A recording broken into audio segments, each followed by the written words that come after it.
Good morning! Welcome po sa aking YouTube channel. Today po ay gagawa po tayo ng ice cream. Yung ube flavor ice cream. So, tatlo lang po yung ingredients nito. Kaya mas madali po nating matututunan. Pwede po nating gawing pang negosyo. So, ayun po. Mag-start na po tayo. Okay. So, ang ingredients po natin ay tatlo lang. Ito po yung all-purpose cream na naka-chilled. Kailangan po chilled po siya. And then yung condensed milk po. Condensed milk na 1 can, naka-chilled din.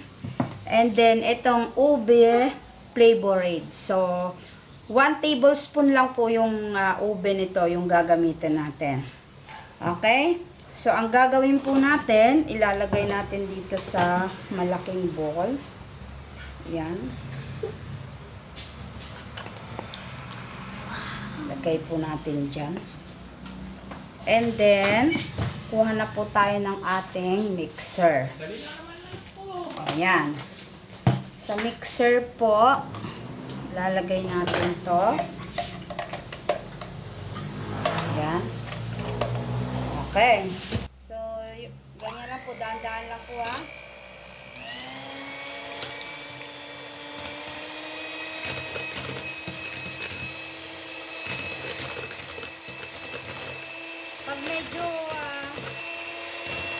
Pag medyo malabnaw pa po siya, pwede nyo naman pong i-chilled.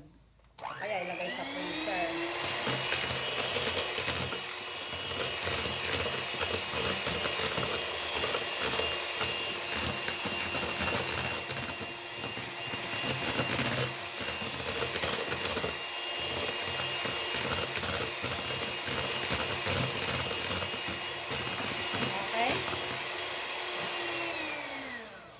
So, dahan-dahan na po natin ilagay yung ating condensed milk.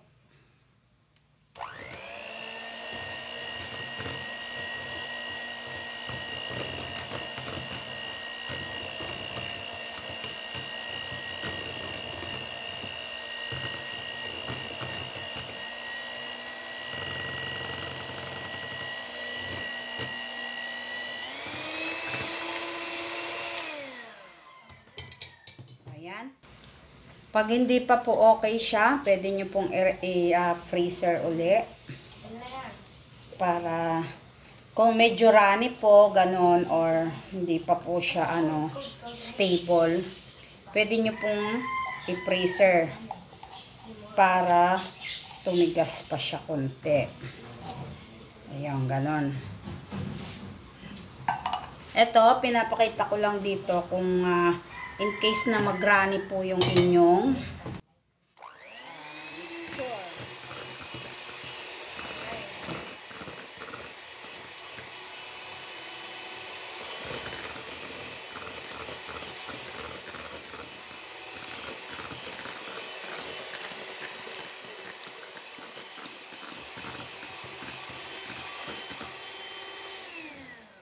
Okay? So, lalagyan naman po natin ngayon ng flavorings.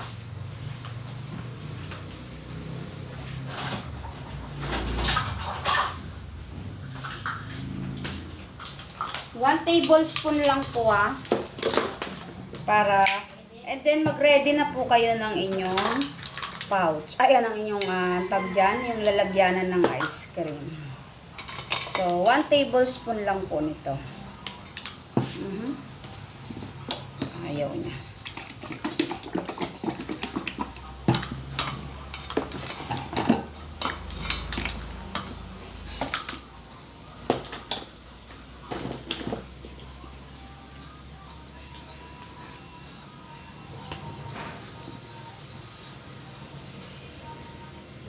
Okay? Ayan. So, yan yung ube flavor. Okay?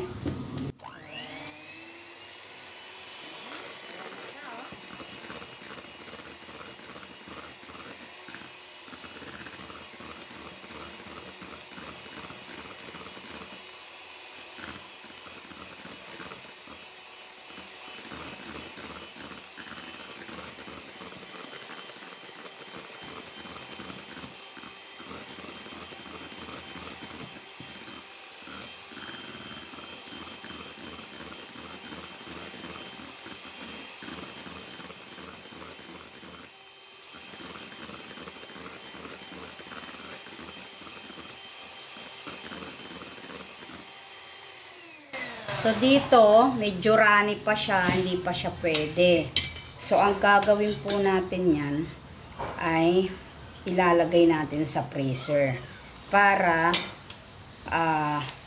mas lalo po siyang mag-consistent. Okay. So, makikita nyo lang po siya kasi para lang po alam nyo kung ano yung gagawin nyo if ever na runny po yung inyong mixture.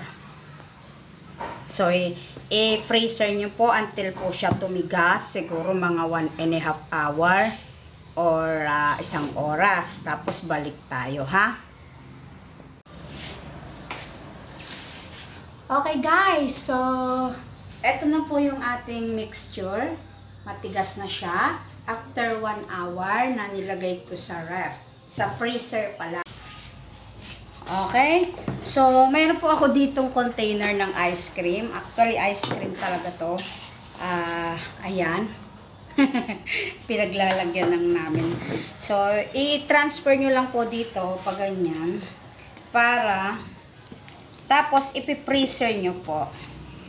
Bukas nyo na titignan kung okay na siya. Ito, 1.5 mga 1.5 liters po yung nagagawa niya. So, ganun po. Okay? Tapos, pag sinerve nyo, lagyan nyo lang din ng drizzle. Pwede nyo pong drizzle ng caramel.